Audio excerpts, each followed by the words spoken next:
제1장 그리스도 예수의 나심 첫째 날입니다. 우리는 어떻게 태어나게 되었나? 창세기 4장 1절입니다. 아담이 그 아내 하와와 동침하매 하와가 잉태하여 가인을 낳고 이르되 내가 여호와로 말미암아 득남하였다 하니라. 우리 모두는 부모님 사이에서 하나님의 도움으로 태어났습니다. 사라는 나이가 90이 되도록 자식이 없었지만, 한나에게도 자식이 없었지만, 엘리사벳이 임신을 못함으로 자식이 없는 채 나이가 많아졌지만, 하나님이 도우실 때 그들은 자녀를 낳게 되었습니다. 나는 누구인가? 나의 정체성은 무엇인가에 대해서 유튜브를 잠깐 멈추시고 적어보시길 바랍니다.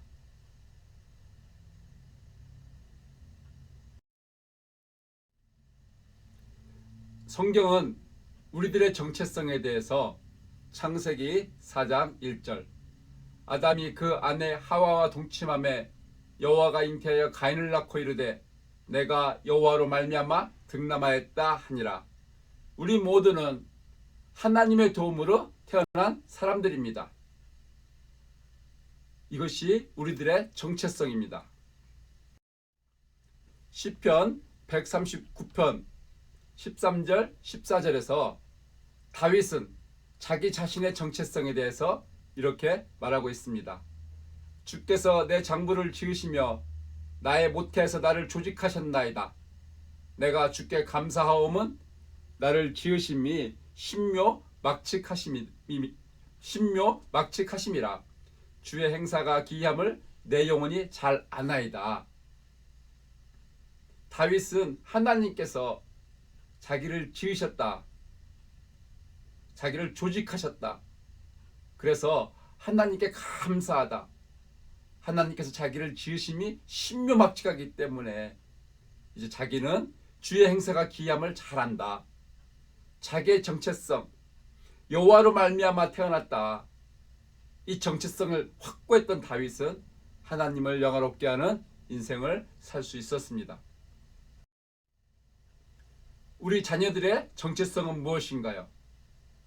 솔로몬은 시편 127편 3절에서 자식은 여호와의 주신 기업이요 태 열매는 그의 상급이로다 라고 말했습니다. 이것이 우리 자녀들의 정체성입니다. 여호와로 말미암아 태어났습니다. 여호와께서 주신 기업입니다. 우리 자녀들에게 이와 같은 정체성을 심어줘야 되겠습니다. 그럼 예수님은 어떻게 나시었나? 예수님은 어떻게 나시었나요? 우리들은 부모님 사이에서 하나님의 도움으로 태어났는데 예수님께서도 부모 사이에서 요셉과 마리아와 요셉 사이에서 하나님의 도움으로 태어났나요? 성경은 마태복음 1장 18절 예수 그리스도의 나심은 이러하니라. 그 모친 마리아가 요셉과 정혼하고 동거하기 전에 성령으로 잉태된 것이 나타났더니 마리아가 요셉과 정혼을 했지만은 아직 동거하기 전에 성령으로 잉태되어서 태어나셨다고 합니다. 예수 그리스도의 나심은 우리들의 태어난과는 이렇게 다릅니다. 우리는 부모님 사이에서 하나님의 도움으로 태어났는데 예수 그리스도께서는 마리아가 요셉과 동거하기 전에, 즉 부모님 사이에서가 아니라 성령의 잉태로 태어났다라는 것입니다. 그럼 우리가 왜 예수님께서는 우리들과는 다르게 처녀에게 성령으로 나셨나요? 이렇게 질문을 하게 됩니다. 예수님께서는 왜 우리들과는 다르게 부모님 사이에서가 아니라 마리아가 요셉과 정혼을 했지만 동거하기 전에 성령으로 잉태되어 나셨나요? 이 질문에 대해서 특별히 누가복음 1장 26절로 38절, 마태복음 1장 16절로 25절, 누가복음 2장 7절로 14절을 읽으시면서 찾아보시기를 바랍니다. 성경은 왜 예수 그리스도께서는 우리들과는 다르게 태어나셨는가에 대해서 답을 주고 있습니다.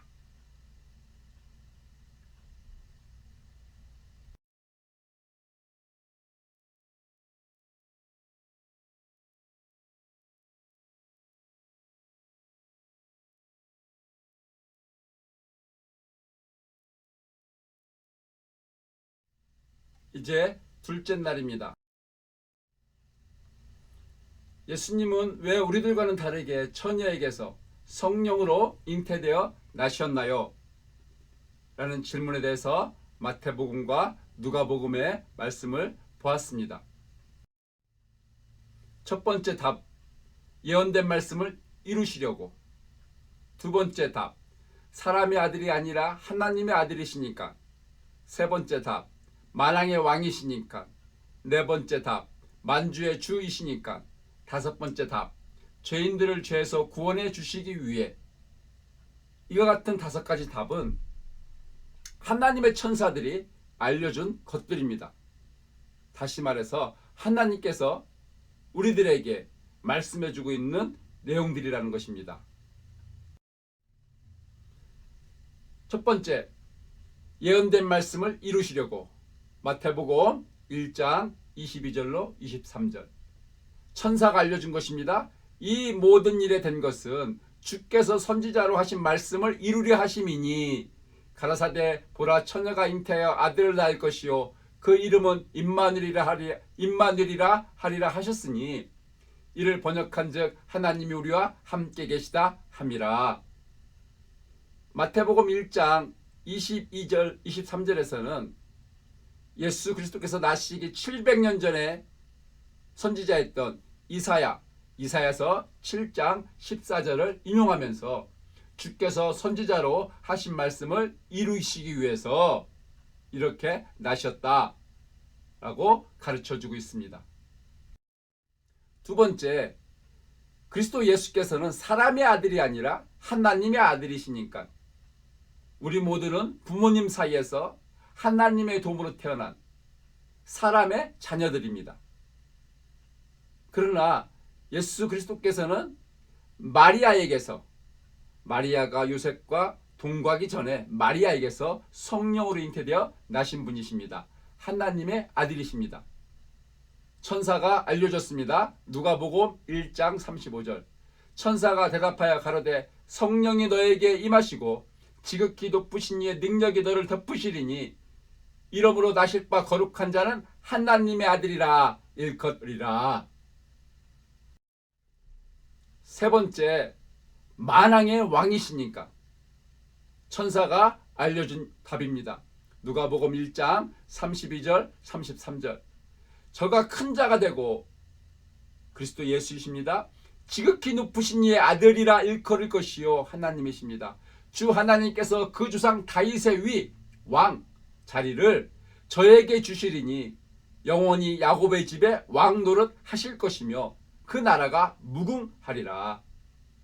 만왕의 왕이시기 때문에 이렇게 태어나셨습니다. 네 번째, 만주의 주이시니까 마찬가지로 하나님의 천사들이 알려준 내용입니다. 누가복음 2장 10절로 11절. 천사가 이르되 무서워 말라. 보라 내가 온 백성에게 미칠 큰 기쁨의 좋은 소식을 너에게 전하노라. 오늘날 다윗의 동네에 너희를 위하여 구주가 나셨으니 곧 그리스도 주시니라. 하나님의 천사를 동원하셨습니다. 이 천사에게 이 기쁜 소식을 전하게 하셨습니다. 만주의 주가 나셨다고. 이것이 그리스도 예수의 나심입니다. 다섯 번째, 죄인들을 죄에서 구원해 주시기 위해 천사들이 알려준 이유들입니다. 마태복음 1장 20절 21절. 이 일을 생각할 때 주의 사자가 천사가 현몽하여 가로되 꿈에 나타나서 이야기하되 아들을 낳으리니 이름을 예수로 하라. 이는 그가 자기 백성을 저희 죄에서 구원할 자이심이라 하니라. 그리스도 예수는 자기 백성을 저들의 죄에서 구원하시기 위해서 마리아에게서 성령으로 잉태되어 나셨다라는 것입니다. 누가복음 2장 10절 11절 천사가 이르되 무서워 말라 보라 내가 온 백성에게 미칠 큰 기쁨의 좋은 소식을 너에게 전하노라. 오늘날 다윗의 동네에 너희를 위하여 구주, 구원자, 구세주가 나셨으니 곧 그리스도 주시니라. 이제 우리가 주님께 다시 질문합니다. 예수님, 죄인들을 죄에서 구원해 주시기 위해서 예수님은 무엇을 하셨나요? 자기 백성을 저희 죄에서 구원할 자, 이렇게 해서 마리아에게서 성령으로 잉태되어 오셨다라는데, 백성들을 저희들 죄에서 구원해 주시기 위해서 무엇을 하셨나요? 우리가 주님께 묻습니다.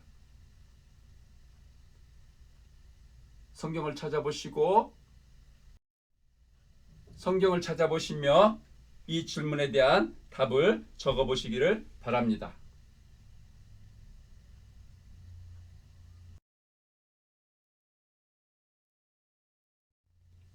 이제 셋째 날입니다. 둘째 날에 질문했습니다. 예수님은 자기 백성을 저희 죄에서 구원해 주기 위해서 오셨는데 백성들을 그들의 죄에서 구원해 주시기 위해서 예수님은 무엇을 하셨나요? 이것을 물었습니다.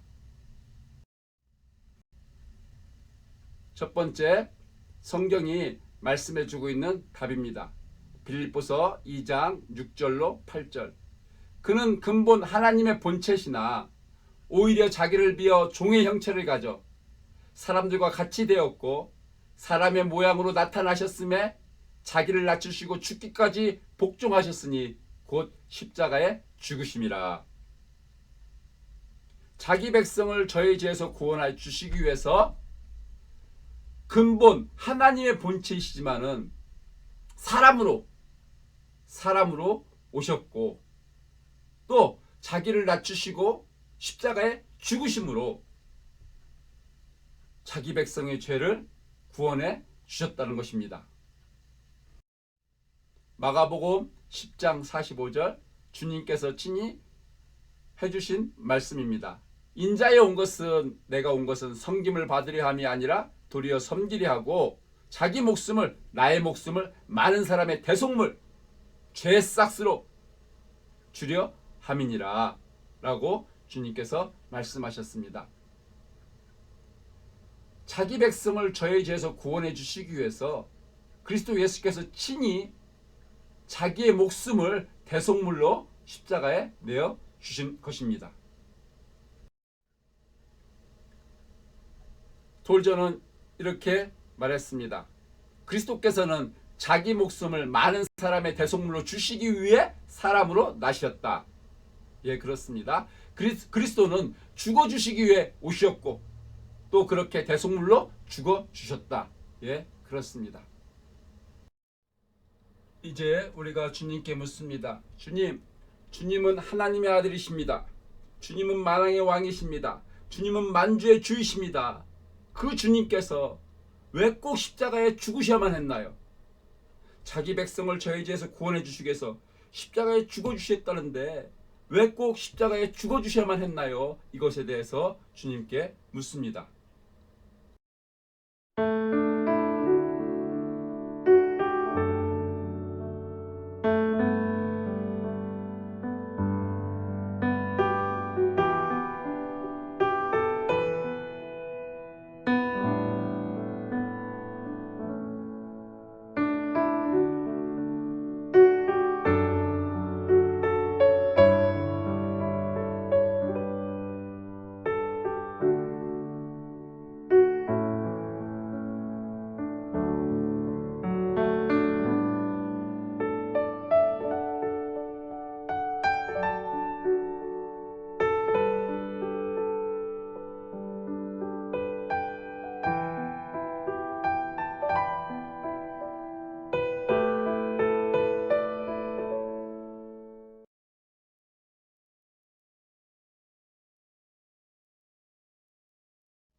이제 넷째 날입니다.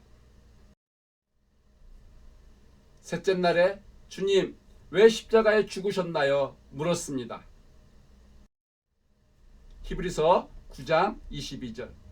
피 흘림이 없으면 죄사함이 없기 때문에 주님께서 사람으로 오신 이유, 사람으로 오셔서 십자가에 피 흘려 죽으신 이유는 피가 있어야 죄를 용서해 줄 수 있기 때문에 레위기 17장 11절 육체의 생명은 피에 있음이라 내가 이 피를 너희에게 주어 단에 뿌려 너희의 생명을 위하여 속하게 하였나니 생명이 피에 있으므로 피가 죄를 속하느니라. 피가 있어야 그 죄를 용서해 줄 수가 있다. 그 죄를 대신해 줄 수가 있다라는 것입니다. 그래서 주님께서 십자가에 죽으셨던 것입니다. 요한계시록 1장 5절 또 충성된 증인으로 죽은 자들 가운데서 먼저 나시고 땅의 임금들의 머리가 되신 예수 그리스도로 말미암아 은혜와 평강이 너에게 있기를 원하노라. 우리를 사랑하사 그의 피로 우리 죄에서 우리를 해방하시고 우리를 사랑하셔서 주님의 피로 십자가에 죽어주심으로 우리를 죄에서 해방시켜 주셨다는 것입니다. 이것이 십자가에 죽으신 이유입니다. 우리를 사랑하셔서 또 피가 있어야 죄를 용서해 줄 수 있기 때문에 사해 줄 수 있기 때문에 주님께서 십자가에 죽으셨던 것입니다. 첫째 날부터 넷째 날까지 이제 우리가 다시 한번 보시면서 말씀을 찾아봐가면서 또는 묵상을 하시면서 주님께서 나를 사랑하셔서 2000년 전에 오셔서 십자가에 피 흘려 죽으셨다는 것에 대해서 우리가 감사로 나아가는 시간을 가져보기를 바랍니다.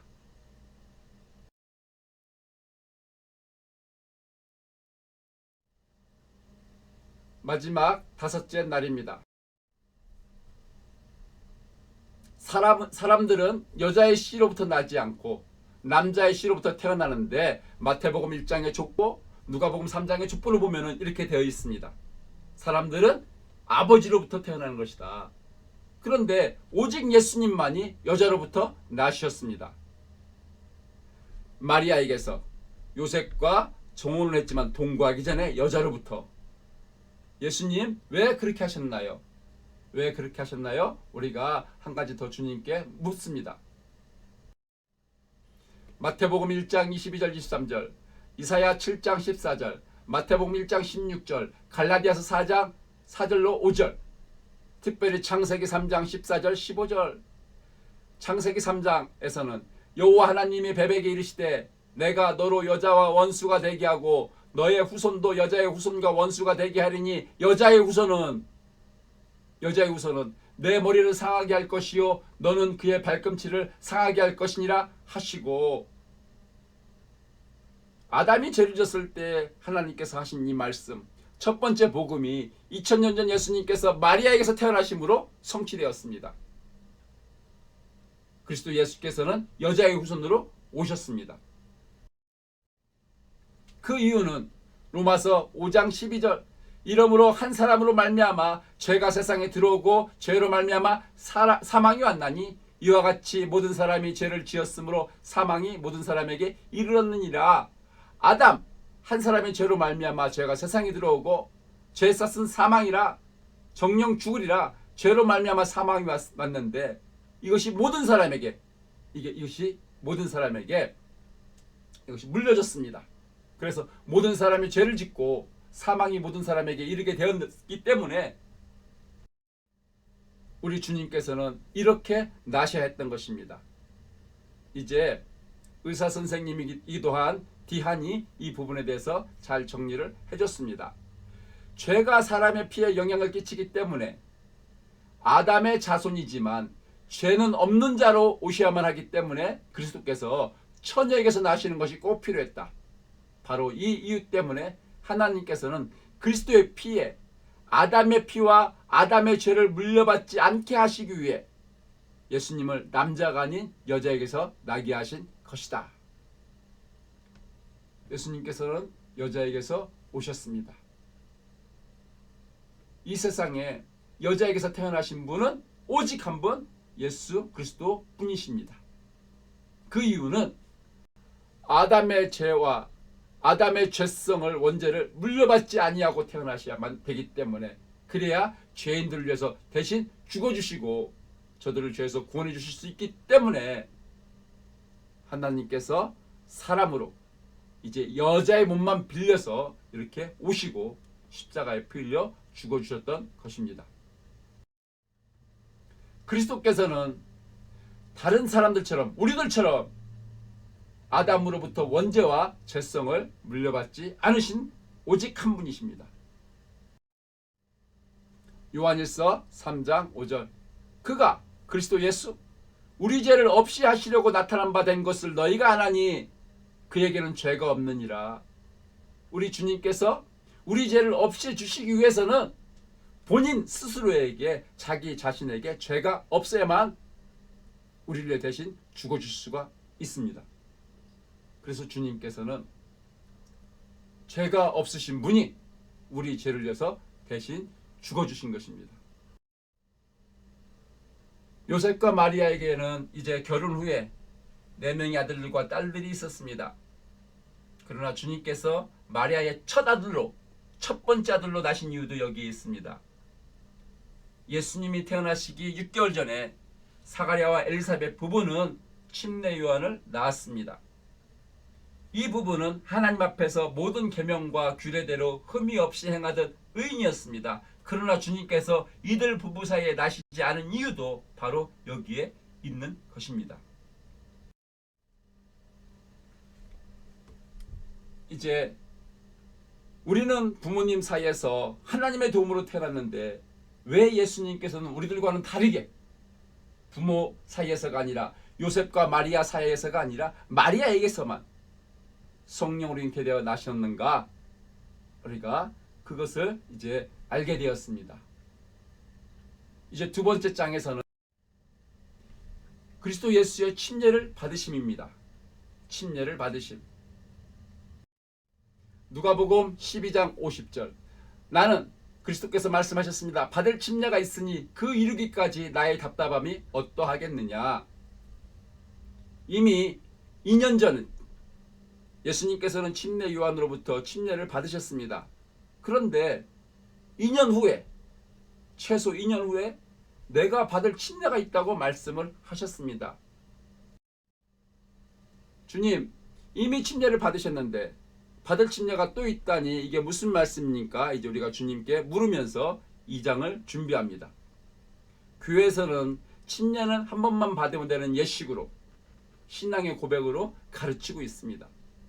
그런데 주님께서는 침례 요한에게 침례를 이미 받으셨는데 2년이 지나서 내가 받을 침례가 있다, 또 있다고 말씀을 하셨습니다. 이게 무슨 말씀인지 우리가 이제 이것을 주님께 물으면서 성경을 찾아보면서 이제 준비가 되셨을 때 2장을 시작하시기를 바랍니다. 감사합니다.